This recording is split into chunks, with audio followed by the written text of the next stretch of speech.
Desde a criação da imprensa moderna, o homem vem buscando outras formas de passar o conhecimento adiante. Foi assim com a criação da rádio, com a chegada da TV, com o boom da internet. Mas hoje em dia o problema é outro. Com tanta informação rolando por aí, difícil mesmo é tornar o conteúdo atraente. Para prender a atenção dessa galera que cresceu entre jogos, computadores, celulares, videogames, tem escola inovando e usando a tecnologia a favor da educação. Em uma escola em Serrana, interior de São Paulo, as lousas digitais e as carteiras eletrônicas já fazem parte da rotina de professores e alunos. Qualquer coisa que eu não saber, eu pesquiso no computador. Ela diz poesia como quem conversa. A nossa entrevistada, Elisa Lucinda, é poeta, atriz e uma grande contadora de histórias. Eu só quero dizer assim, eu gosto da diversidade. Pede muito o mundo que se acha homogêneo. Vamos conferir a terceira e última etapa do desafio proposto aos alunos do Colégio do Campo Professor Hermínio Pagotto, em Araraquara. Eu aprendi muito sobre as abelhas, que nem lá em casa tem esse tipo de abelha. Eu não fazia ideia do jeito da colmeia delas, foi muito interessante.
Na minha época de escola, as tecnologias disponíveis em sala de aula eram o quadro negro e o giz branco. É que hoje em dia tem muito recurso entrando em sala de aula e tornando a escola cada vez mais informatizada. Como o assunto hoje é tecnologia, eu vim até Copacabana, Rio de Janeiro, na Escola Estadual Pedro Álvares Cabral, conversar com o Igor, com a Luciana e com o Márcio. Márcio é fera em computador e eles vão me apresentar a escola. Opa, com licença. Tudo bom, galera? Licença, invadindo aqui. Márcio, vim aqui bater um papo com você porque me disseram que tu entende bastante aí de computador, é isso? Verdade ou é mentira? Não, bastante também não, pô. Mais ou menos, cara. Mas sério mesmo, o que te faz gostar de informática, Márcio? Cara, eu acho que é o que todo mundo acha, né? Aquela coisa da comunicação, né, cara? Tu tem um amigo teu que foi pra outro lugar e tu vai e fala com ele. Senão tu quer pesquisar uma coisa ali que tu nunca pensou que pudesse achar assim, tá na tua cara ali. Essa relação da escola de vocês, da Pedro Álvares Cabral, com a tecnologia? Cara, eu acho interessante nessa escola aqui porque ela possibilita, o aluno o acesso direto à internet. Você precisa fazer uma coisa, precisa fazer um trabalho, desde você pesquisar na casa de um amigo e tal, você pode vir direto aqui.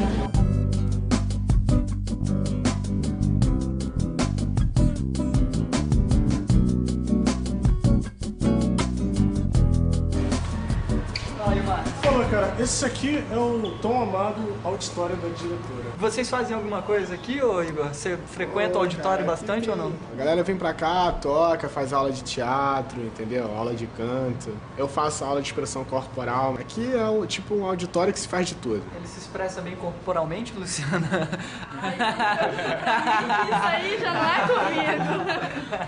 Luciana, o que você acha do auditório? O que acontece aqui que você gosta? Eu acho que isso aqui é um espaço muito legal, sabe? Por exemplo, a gente tem que... A minha turma tem um trabalho que tem que encenar uns contos do Machado de Assis. A gente ensaia todo dia aqui, sabe? O pessoal que faz dança na escola também ensaia aqui.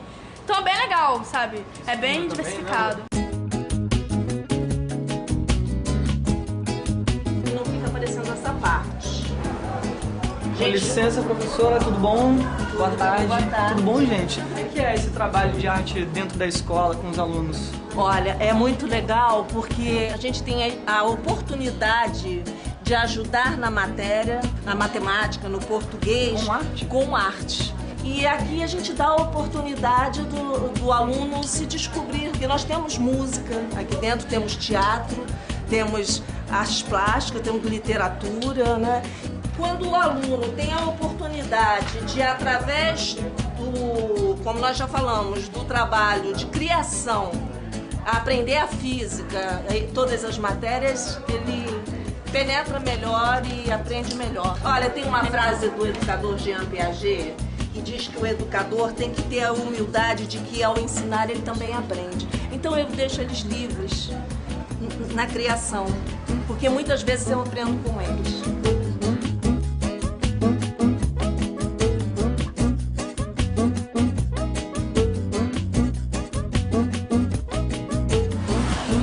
Agora você vai conhecer a história do Brian. Ele tem 10 anos, está na 5ª série e estuda na escola Maria Celina, em Serrana, interior de São Paulo, numa sala digital. Como será que essa experiência está influenciando a vida dele e o seu desenvolvimento na escola? É o que você vai ver agora.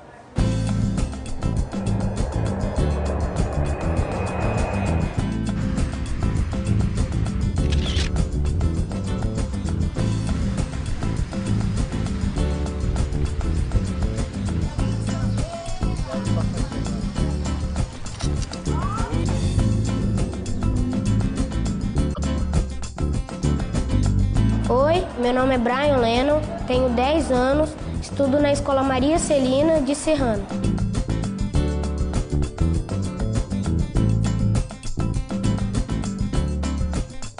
Cedo eu vou ajudar minha mãe a arrumar a casa e aí de tarde eu venho para a escola. Aí quando eu chego da escola eu já procuro um jeito de me divertir, vou ver se tem alguém na quadra, senão eu fico em casa jogando videogame, assistindo filme.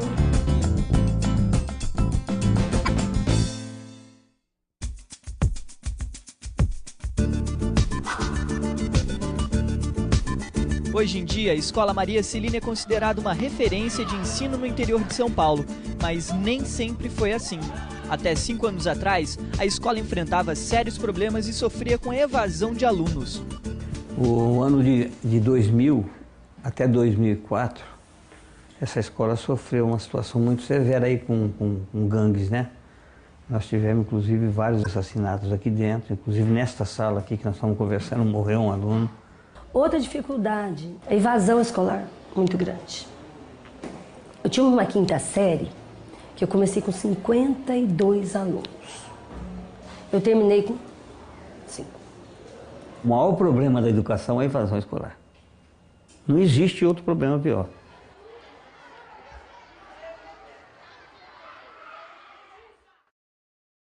A partir de 2004 nós começamos então um trabalho de recuperação do Maria Celina, porque até então os pais tinham até medo de passar em frente ao Maria Celina. E isso a gente foi modificando com o trabalho, né, com as famílias, com o apoio das famílias, que é muito importante. E hoje a visão da nossa escola é completamente diferente. Então quando surgiu essa ideia de tentar trazer uma sala digital com lousas digitais, eu imediatamente pensei nisso, falei, isso vai fazer com que vai haver uma reviravolta naquilo que imagino Maria Celina. Vamos agora na carteira. A leitura. Você pode fazer o comentário? Tá bom, pode. A ideia da carteira digital, ela veio por derivação de contatos com pesquisadores para a gente verificar se haveria possibilidade de construir e trazer para o município lousas digitais com baixo custo. E nasceu a ideia da carteira digital, de onde então começamos a construir os primeiros modelos, né, os primeiros protótipos. Aqui é um computador normal, só que aí é pelo vidro, então é mais resistente. Por aqui mostra o botão de desligar, ó, desliguei, aí eu liguei de novo, o botãozinho verde ligou e vai ligar o computador. Para a internet, você entra por aqui, ó. Aí aqui você clica o site de pesquisa, sabe? Aí você vai, entra na internet e pode pesquisar qualquer coisa. Se não for utilizar o recurso tecnológico, elas vão servir como uma carteira tradicional, usando o caderno, o livro.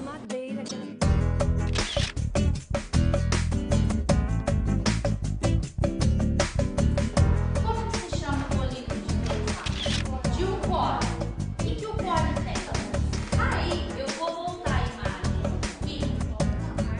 O BEDEL, um codinome auxiliar, né, que a gente tinha antigamente nas escolas, e traduzindo seria a base didática eletrônica, ele é composto por um rack, e nesse rack nós colocamos para conversar todos os elementos que você encontra numa sala audiovisual. Você encontra o data show, um computador ou um notebook, um DVD, uma câmera fotográfica que você pode usar para filmagem e uma caixa de som, onde isso tudo está conectado, sobre rodas, onde o professor empurra de uma sala para outra. Com o retroprojetor à sua disposição, ele pode fazer apresentações de DVDs, por exemplo, da própria TV Escola, com materiais que estejam disponíveis para ele dentro daquele tema que ele necessita abordar. A conversa agora é outra, né? Com os computadores, com a tecnologia, com a lousa digital, com as aulas diferenciadas. Ao contrário, né? As salas estão cheias, os alunos não faltam muito. Assim que terminamos a primeira sala, a alegria das crianças foi tão intensa que em dias onde haviam comemorações, as crianças preferiam ficar dentro da sala de aula digital do que no pátio nas comemorações. Bom, sempre que você vai pegando jeito no computador, você vai criando mais vontade de vir para a escola. A nossa aula hoje vai ser sobre a Tarsila do Amaral, uma pintora brasileira.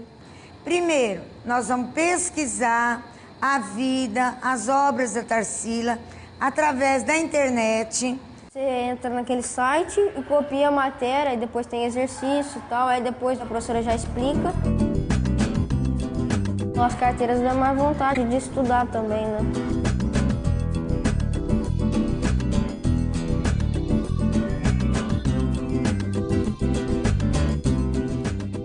Realmente era uma mudança muito grande, que você sabe que você sair do tradicional e passar por uma classe digital, não é simplesmente botar os aparelhos não, mas é uma parafernália para montar.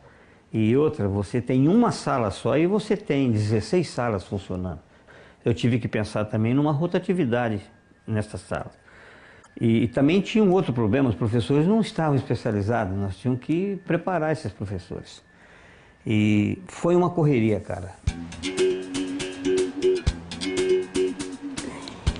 Foi muito assustador. Eu não sabia ligar o computador. Falei, pronto, e agora? Estou enrolada. Mas eu fiquei assim, calma, porque todos, assim, a grande maioria dos professores não dominavam o computador. Não tinha acesso. Tem uma senha? Não tem? O que também ajudou bastante e vem ajudando ainda é que eles fazem o curso dos dois módulos, 40 horas aulas e 100 horas aulas do Proinfo do MEC. Já fizemos a nossa pesquisa e as nossas anotações. Então agora nós vamos trabalhar com hiperlink, que vão levá-los a outros textos e a outras páginas, ok? No ano passado nós começamos a aula do Proinfo, né?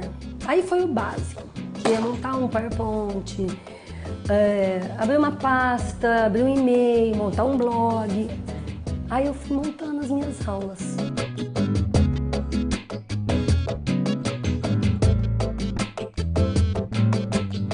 É um curso que tem, particularmente aqui para o nosso município, acrescentado muito. A gente vê uma outra postura do professor, a gente vê uma outra postura do aluno também. Porque se nós oferecemos aulas mais interessantes, consequentemente a participação e envolvimento do nosso aluno é muito maior. Pelo computador é bem melhor, você pode aprender mais as coisas, não é tão difícil ficar perguntando bastante para a professora, e qualquer coisa que eu não saber, eu pesquiso no computador. Às vezes o aluno pode trazer um conhecimento diferenciado para esse professor também. Essas trocas, né, que a tecnologia proporciona, vai fazer com que todos aprendam mais, interajam mais e se envolvam muito mais. Por exemplo, uma aula do Iraque. Eu montei a Mesopotâmia no início e montei o Iraque hoje. Então é legal porque dá para você ir e voltar. Estou falando de um assunto, vou lá e mostrei o Rio Nilo para eles. Vai lá, conecta na hora e já mostra o Rio Nilo, é muito legal. E após a cheia do rio, ficava à margem do rio o humus, que é o fertilizante, ok? Você vê com a professora lá, o professor, rela na tela assim, já é tudo colorido, essas coisas, é melhor, né? E uma coisa que era chata, Você acha até legal de aprender. Não, quer ver? Eu vou entrar no jogo de artes que foi ontem que a professora pediu para entrar. Aí você já pode começar a desenhar, eu escrevo qualquer coisa. Eu escolho a cor que eu quero. Mesma coisa que eu estiver desenhando com uma caneta, alguma coisa. Já chegou num ponto, né, em que não dá para fugir das tecnologias. Não tem como. A escola tem que se adequar dentro dessas tecnologias, mas tem que ter um cuidado, porque a tecnologia sozinha, ela não faz nada. Tem ali que ter um trabalho do professor, um trabalho da família. Vamos pôr uma coisa que eu acho que é negativa. Eu acho não, tenho certeza. Você dá lá um link para eles e vamos lá, vocês vão pesquisar aí alguma coisa. De repente você olha para a carinha do aluno, ele olha assim meio preocupado, você puxa, clica, ele estava no joguinho. Mas eu sou bastante maleável, eu combino com eles isso. Eu falo, ó, vamos fazer o que eu tenho que fazer, depois eu vou deixar vocês entrar no joguinho de vocês. Até porque muitos joguinhos, tem joguinhos de história, de matemática, sabe? E é bastante legal também. Eu acho que desenvolve, incentiva. Por causa que tem gente que vem para a escola pensando só que vai mexer no computador, se a professora vai deixar mexer. Agora, se uma pessoa for ficar só pensando nisso, ela não pode se tornar quase ninguém na vida, né?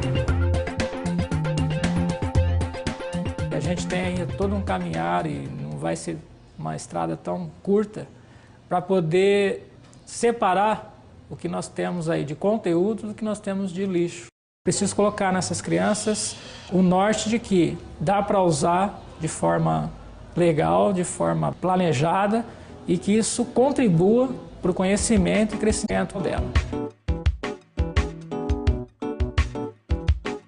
Essa aula de livros, de lousa, ela está muito desgastada. Por quê? Porque o mundo lá fora está muito mais interessante para o aluno. Então é uma competição que se a gente não correr atrás, não buscar oferecer coisas que realmente tenham sentido para esses alunos, que tenham relação com o que eles vivenciam, nós ficaremos para trás. Quero ser professor, porque se olhando pelos professores ensinando aqui, não é muito difícil, é legal, parece bem tranquilo assim a aula dos professores.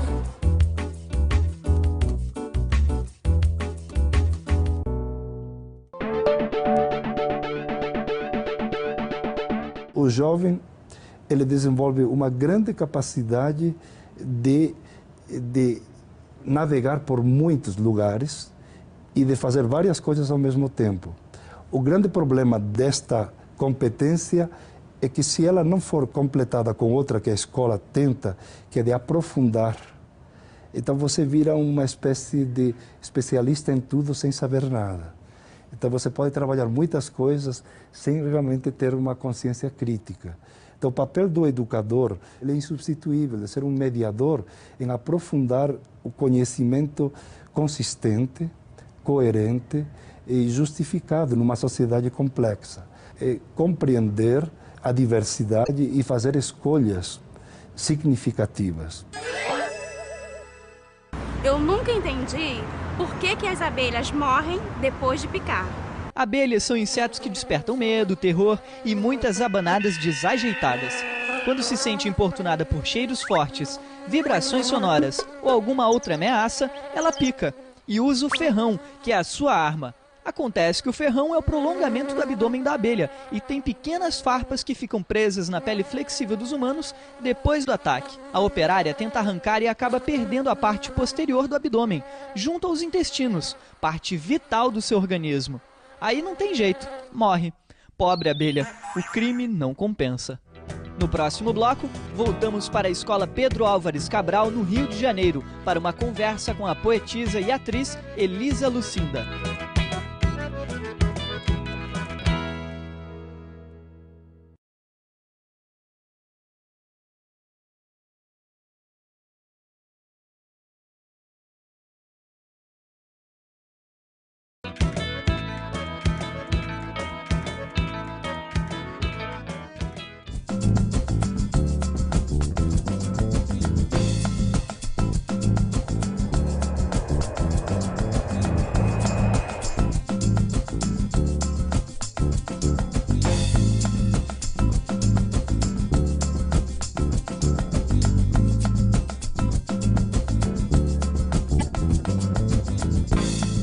Muita gente acha chato ler poesia. Elisa Lucinda não concorda. A poetisa aposta em um jeito novo de declamar, usando também suas outras inúmeras habilidades. Além de escrever versos, a capixaba é também diretora, roteirista, atriz de teatro, de televisão e de cinema. Quando eu era criança, ainda tinha uma boa escola pública no Brasil. Era um outro ciclo, mas era uma escola pública boa. Estudava comigo o filho filho de um advogado, mas o filho do operário também estudava na mesma escola. Então tinha um exemplo, uma miniatura da sociedade dentro da escola.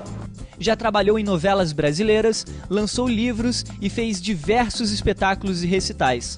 Recentemente, Elisa investiu na ideia de que a tão mal falada rotina é algo muito interessante e montou o espetáculo Parem de Falar Mal da Rotina, que ficou muito tempo em cartaz. As iniciativas não acabam aí.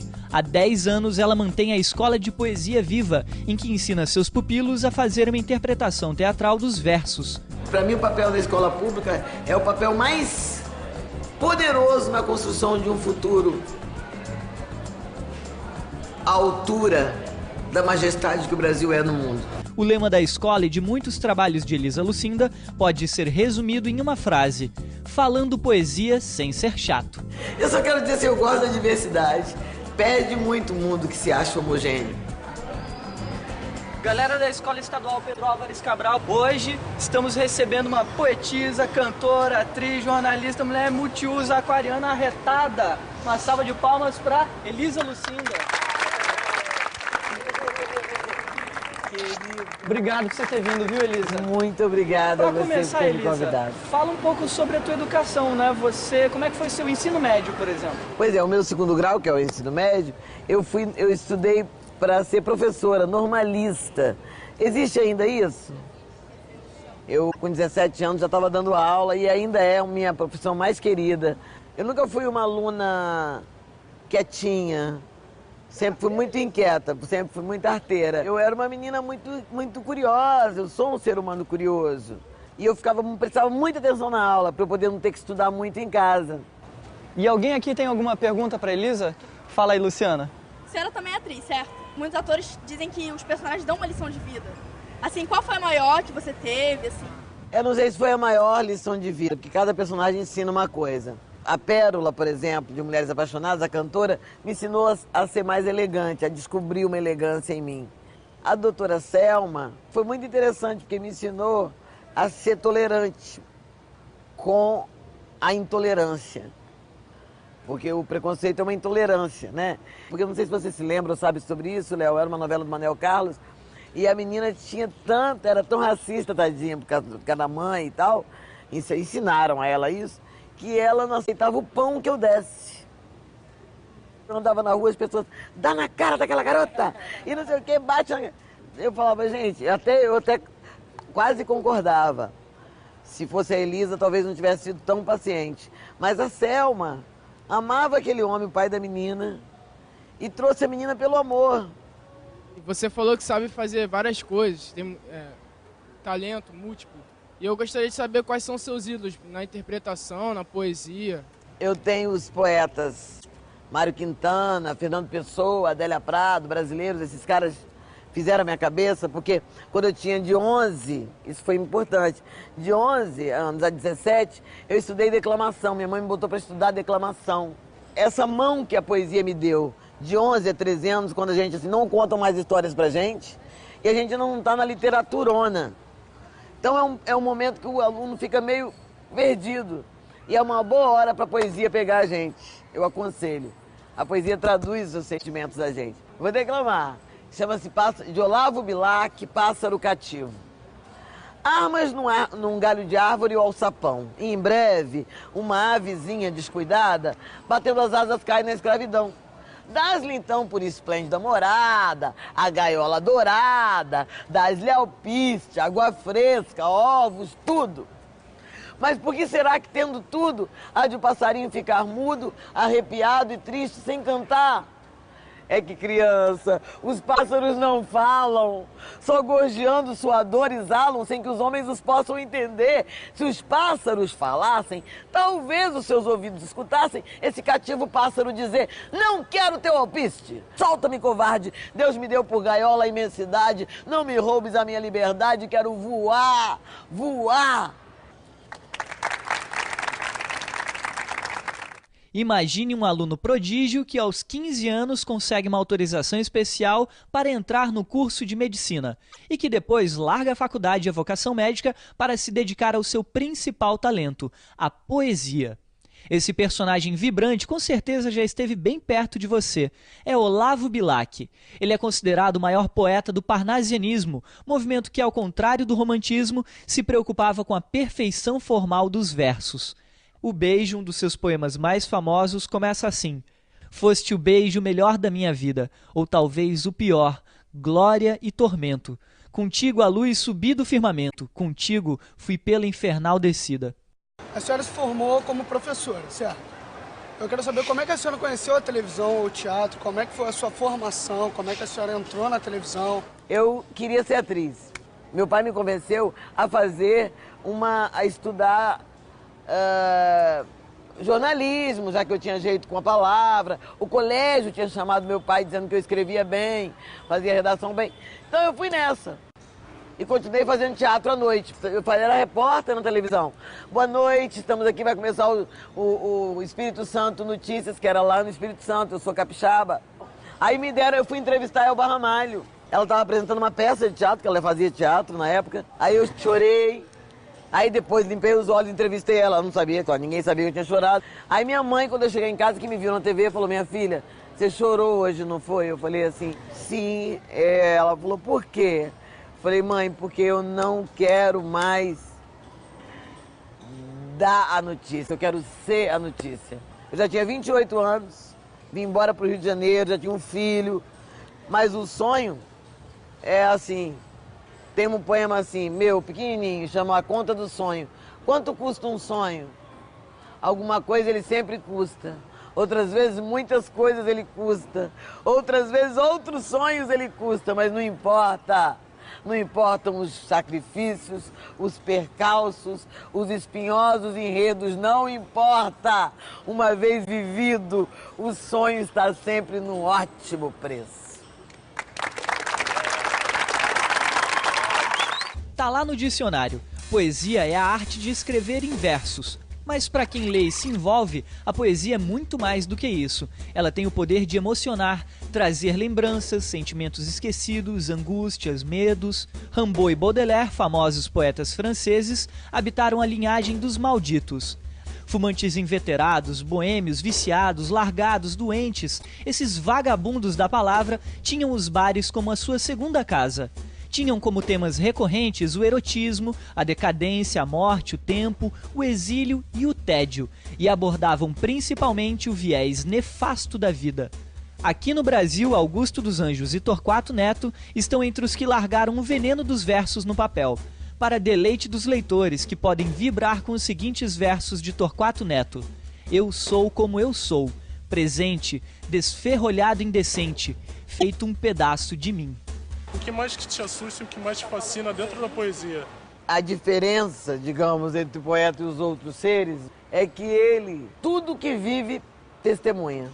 Fui roubado, escrevo. Traí, escrevo. Me iludi, escrevo.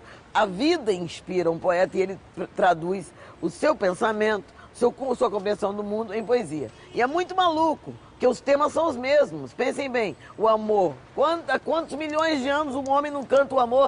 Mas eu faço um poema de amor agora, que é diferente do que Leminski fez, que Vinícius de Moraes fez, do que Caetano fez. Importa que seja menina.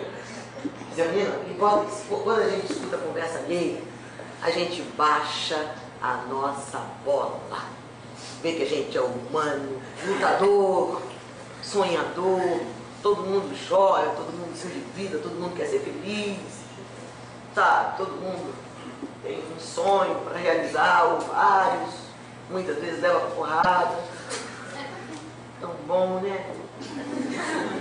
Eles me veio na cabeça justamente essa conexão da arte com a escola, porque é o seguinte, Você acha que de alguma maneira a arte se distanciou da escola ou a escola se distanciou da arte? Tem uma separação entre a escola e a vida. O aluno ainda não sabe que estuda para melhorar o mundo, o próprio mundo e o mundo ao seu redor. Eu acho que a literatura não é tratada pela escola como arte, né? É uma arte. Todo mundo quer ver, aula de arte que vai ter. Qual arte? Literatura. Análise sintática. Por que é uma coisa ruim? Devia ser uma paixão. Quem é o sujeito? O sujeito sou eu. Eu sou o sujeito, o dono do verbo. E quem é a oração principal? Meu caminho. Não é aquele negócio, se não souber que aqui é conjunção, vou reprovar a turma. O professor também está por fora. Quando ele te dá 0 numa turma, 0 é a nota dele. Fala, professora, eu falei muito, né? Imagina, é um prazer. Elisa, eu acredito muito que quando o aluno tem a oportunidade de aprender de uma forma que não seja didática, que ele não esteja diante dos métodos convencionais, ele se descobre mais, se dá mais oportunidade de descobrir, perceber e de criar. E muitas vezes descobre nele mesmo dons, habilidades que talvez ele só fosse descobrir numa idade avançada. Claro. E quando ele tem contato ainda no colégio com essa oportunidade, isso é de muita valia. Pode mudar o destino daquela pessoa. E tem mais, quanto mais a gente experimenta coisas, uma música, uma canção, o que a gente nem sabe, às vezes. Uma menina uma vez me chamou chorando numa escola. Você tá chorando por quê? Depois de um recital meu, ela falou, eu acho que eu sou poeta e não sabia. Ela nunca tinha presenciado uma poesia bem falada, de um jeito que tocasse o coração dela. Então eu acredito que a arte esclareça a gente. Aí você sabe mais sobre você. Eu queria saber como você vê, assim, hoje em dia, o que a internet tem de influência para os jovens, assim, até como formação de futuros artistas. Assim. Antigamente, era uma coisa, quando só existia, só a televisão era que emanava, a informação só vinha de lá para cá. Agora não! Agora todo mundo pode ter seu blog. Isso é maravilhoso. Só não pode substituir o mundo real. Escritor é aquele que escreve um livro. É mesmo? Quem é que disse? Faz tempo já que não é assim. Depois que a internet ganhou força, muitos escritores começaram a colocar seus textos na rede bem antes de publicar em jornais, livros e revistas, e conseguiram leitores pelo país todo. Clara Averbuck, por exemplo, começou colocando seus textos em um blog, foi muito lida e só depois teve seu primeiro livro publicado. Um deles acabou virando filme.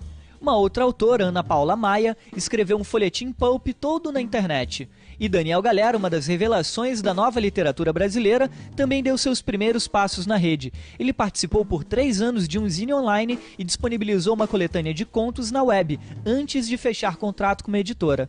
Mas ainda tem gente que acha que blogueiro não é escritor, que os verdadeiros autores estão nos livros, ou que se escritor é bom mesmo, sai do mundo virtual para o impresso. Será? Elisa, então já que a gente está quase no finalzinho aqui do debate, por favor, mais uma poesia. Meu coração está aos pulos. Quantas vezes minha esperança será posta à prova? Tudo isso que está aí no ar, malas, cuecas que voam, entupidas de dinheiro. Do meu dinheiro que reservo duramente para educar os meninos mais pobres do que eu, esse dinheiro viaja na bagagem da impunidade e eu não posso mais. Meu coração está no escuro.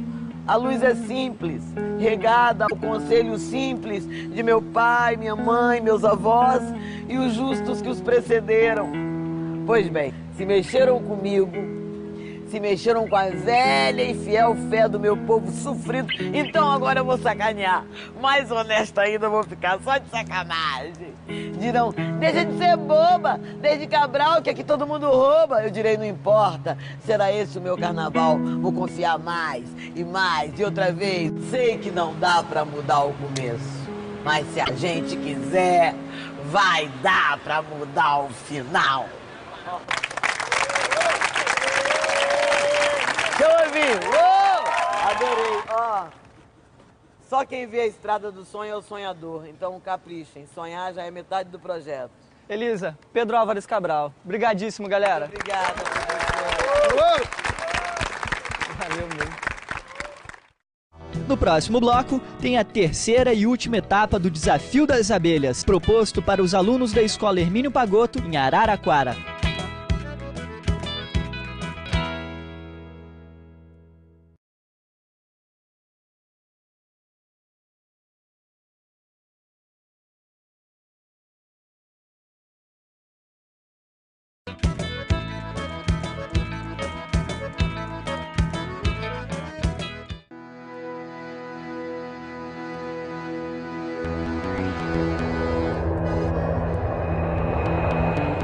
Estou de volta à Escola Municipal de Ensino Fundamental do Campo Hermínio Pagotto para a terceira e última etapa do desafio. Hoje os participantes vão terminar a cartilha e a gente vai fazer um teste. Vamos entregar esse material nas mãos de alguns proprietários de sítios da região. Será que eles vão entender o conteúdo da cartilha e passar a cultivar abelhas em suas propriedades? Enquanto eu vejo essa produção, você confere o que rolou no programa passado.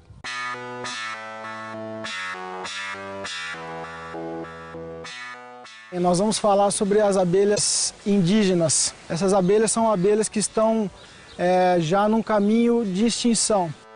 Qual o melhor horário para trabalhar com as abelhas? De preferência de manhã. Olha que legal a diferença da abelha operária com a rainha, que as rainhas são alimentadas com geleia real. Eu nunca imaginei que poderia existir colmeias no chão, em tronco de árvore.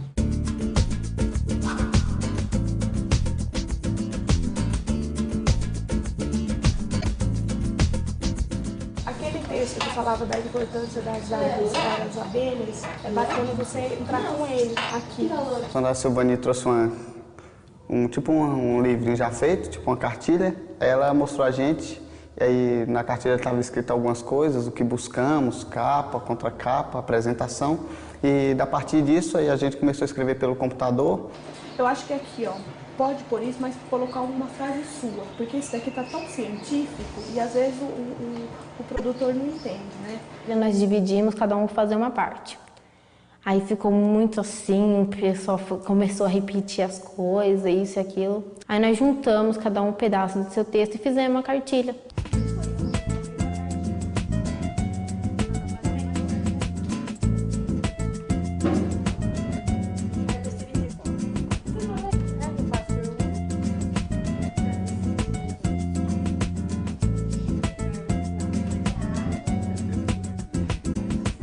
Eu fiquei responsável pela capa. Eu tinha feito outro texto, mas meu texto continha uma parte da informação de cada um dos outros, então não precisava colocar. Então a gente vai aqui nesse momento pedir para que as pessoas, né, plantem mais árvores, porque isso também contribui para a sobrevivência das abelhas e também da floresta, né, porque são elas os polinizadores.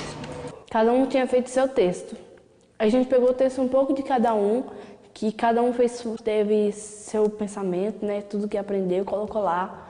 Aí a gente pegou, cada um colocou um pouquinho tanto de cada ideia de cada um. Aí ficou cartilha.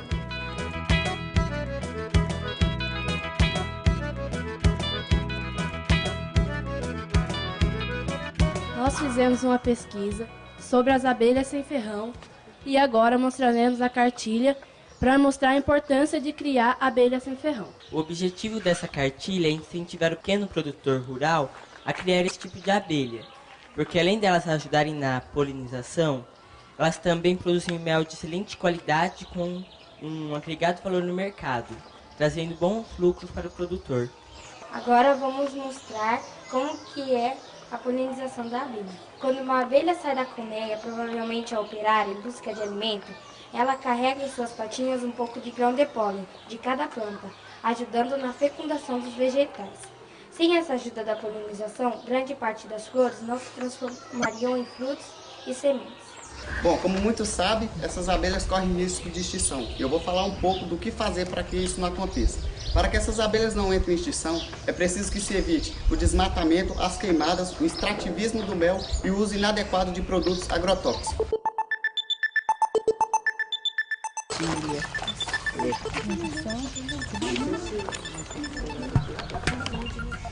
Foi um ótimo trabalho que fizeram com os alunos sobre as abelhas, principalmente as abelhas de extinção, né? Quem sabe eles podem melhorar, né? E colocar na cabeça que tem que cuidar da abelha e criar abelha dá resultado. Percebe que eles são capazes e vai ser bom para a vida deles, assim, que eu acho que eles vão ter assim mais responsabilidade.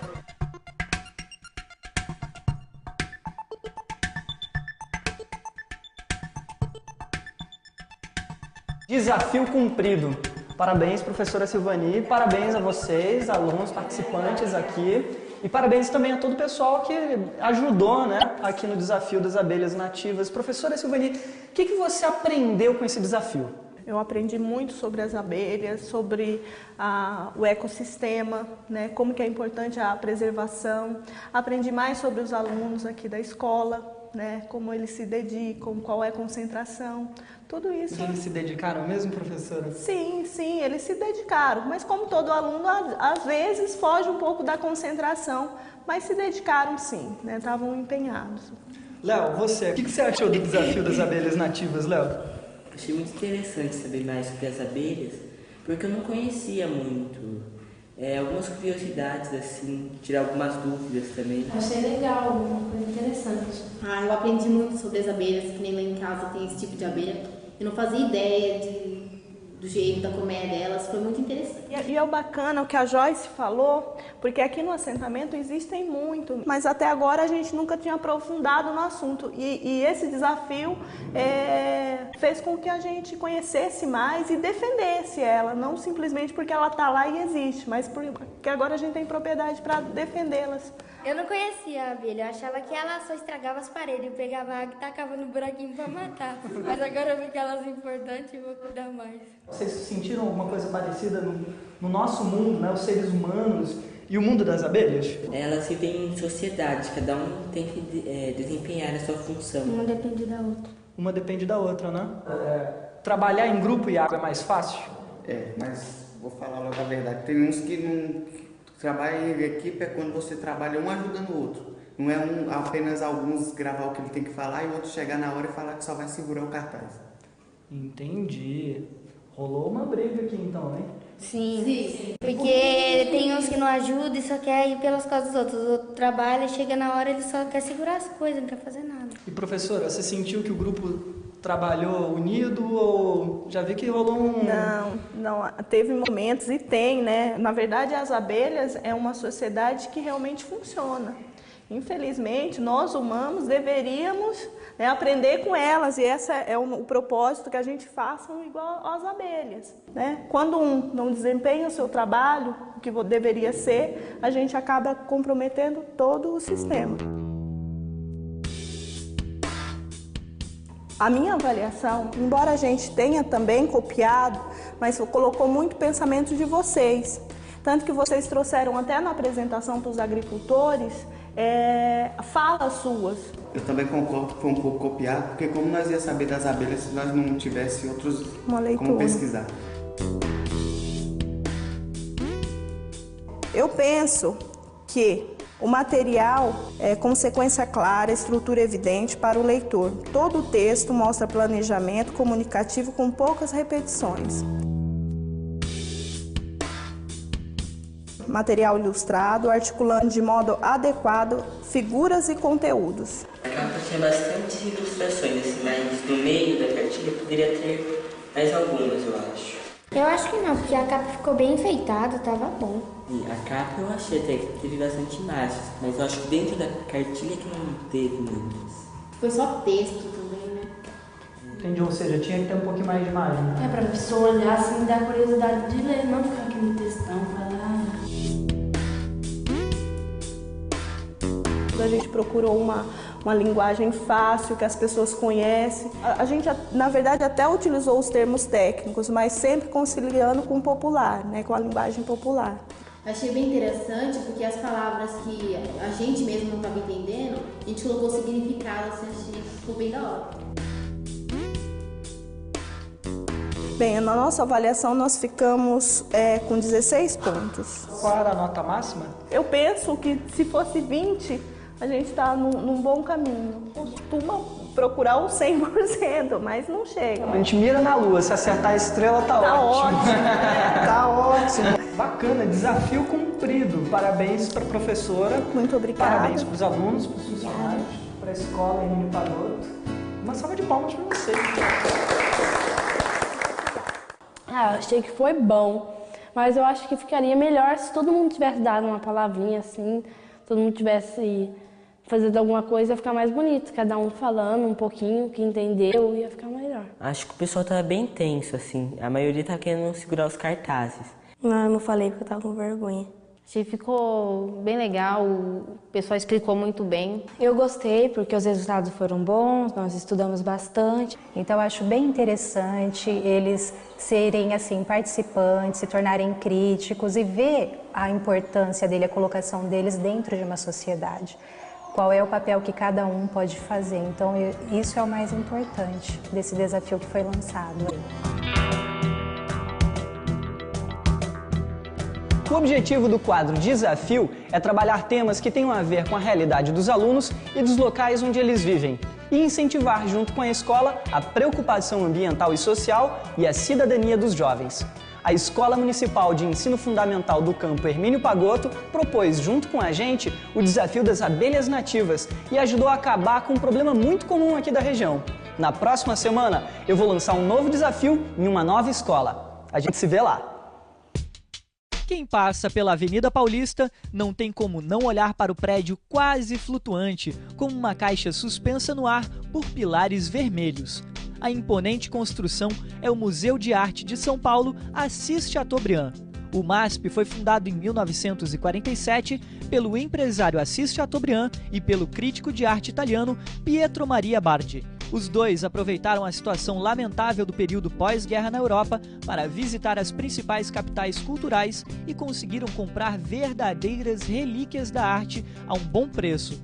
A sede dos Diários Associados foi a primeira casa do museu, que em 1968 se mudou para o endereço da Paulista, em um prédio projetado pela arquiteta Lina Bobardi. A construção foi moderna e ousada para a época. Um acervo de 8.000 peças que vão de Botticelli a Di Cavalcanti, o MASP é hoje o mais importante museu de arte ocidental do Hemisfério Sul.